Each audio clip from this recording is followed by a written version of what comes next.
Hello, Blake Rudis here with Everyday HDR and HDR Insider, and today I want to talk about the new Photoshop CC 2015. Okay, so it's an exciting day, obviously, because Photoshop CC just went from 2014 to 2015, and anytime an update like that happens, I always say, okay, that's great, thank you, Adobe, but how does this help me as a photographer?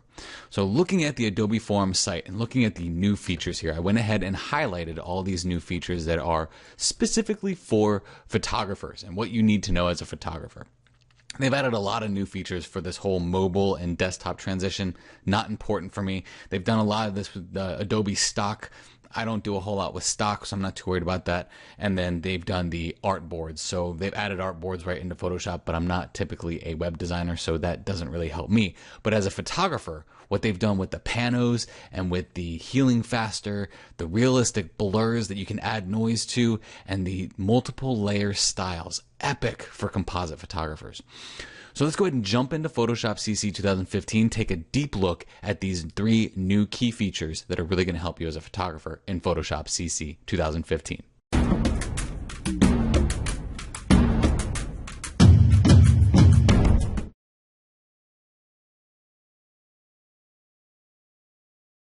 So let's take a look at the first key new feature here in Photoshop CC 2015. And that's the layer styles. Now you can have multiple layer styles.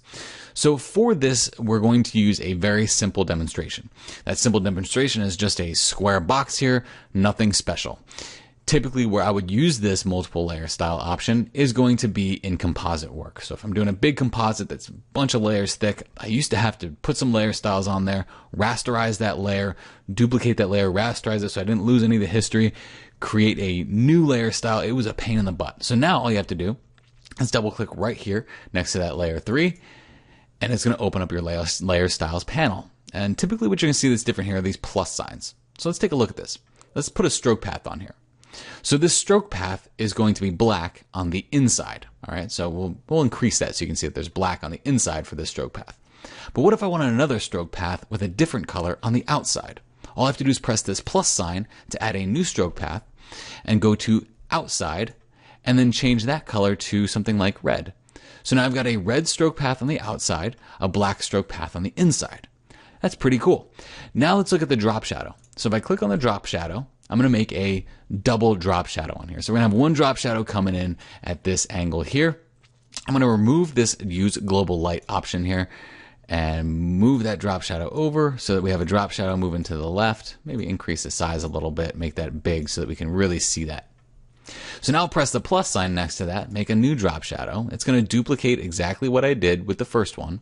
So now let's change that global light to something like this. So it's going up here. So now we have two drop shadows. Let's make this one a little bit smaller and the spread a little bit different and the distance a little bit different. So it's not quite as much, just looks like a little bit different of a drop shadow. Pretty interesting stuff. Now, when would you ever use dual drop shadows like that? Probably not very frequently. Maybe if you're doing a composite and there's multiple light sources coming in, that might help. But it's very useful to now have the ability to add multiple. Any area that you see a plus sign, you can add a new drop shadow or a stroke. Anywhere there's a plus sign, you can create multiple layer styles with that. You can also delete them. So let's say we don't like this. We'll just press the delete button.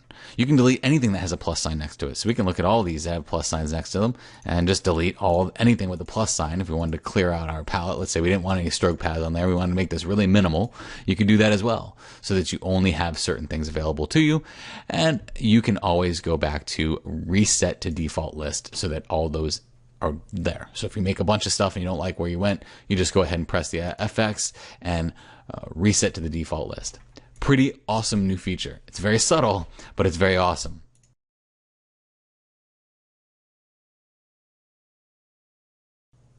So let's take a look at the next cool feature for photographers in Photoshop CC 2015. And that's going to be this new noise within a blur.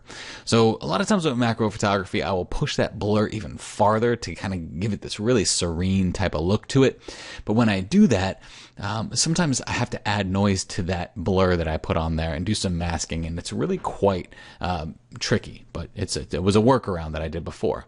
Well, now in 2015, we can just go ahead and let's just duplicate this layer by pressing Command or Control J, and we will go to Filter and we will go to our blur gallery.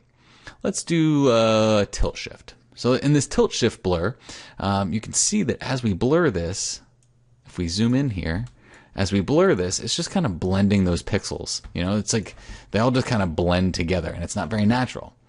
So if you look here, down here in the effects area, right next to effects is this thing called noise.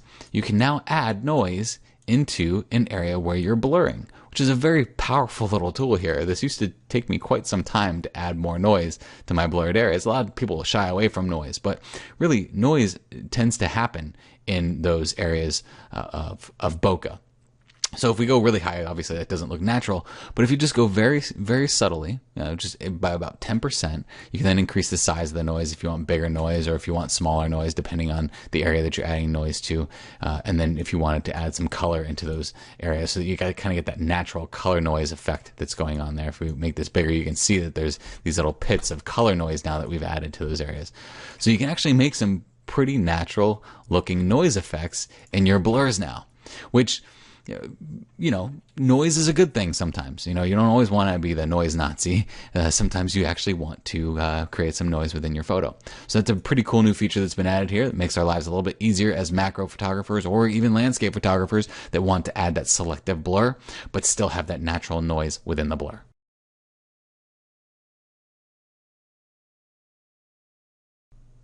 And last but not least, here with the new features here for photographers, we're going to go to File, we're going to go to Automate, and go to Photo Merge. What they've done here is they've changed the Photo Merge panel here a little bit better. This looks a little bit more, I guess, hip and with the times, with the design look that they've done here. So you know that you're, I guess, in the new Photo Merge here. But down here, they've added a new feature called Content Aware Fill Transparent Areas. So typically when you were building a panorama before, it would build your panorama, stitch it all together, and it would usually do a very good job of doing that, but you'd have all these areas on the outside that didn't have any fill. So what you had to do is you had to select them with the wand, make that selection a little bit larger, and then you had to feather that section, and then go to Content Aware Fill, and it added, you know, about maybe another minute and a half to your workflow. Now, we're just going to go and open these files here. I've got a very awesome pano that I did of the Kauffman Center a couple years ago. So I'm going to go ahead and press OK. I have this Content Aware Fill Transparent Areas checked. So we're going to go ahead and press OK and let Photoshop CC 2015 work its magic. And towards the end, you're going to see that awesome filling of those transparent areas.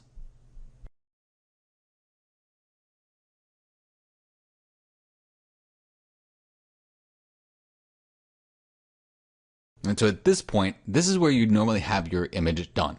And it would have all these little transparent areas that you see up in these little blocks here. But now what Photoshop is going to do is it automatically sees those transparent areas and says, you know what, we can fill those for you and make your life a little bit easier before you go into your pano composition that you're going to build. And there you have it. Now, it may not be the best. You see that that was a huge selection down here that this had to fix. So it's getting kind of confused with what it needs to add. But up here in the sky, it looks brilliant because that was a very easy for Photoshop to fill. Obviously, there's a lot more work that needs to be done with this pano, but it saved us a step that normally took about a minute to a minute and a half to fix. All right, so a quick little recap. Photoshop CC 2015 for photographers.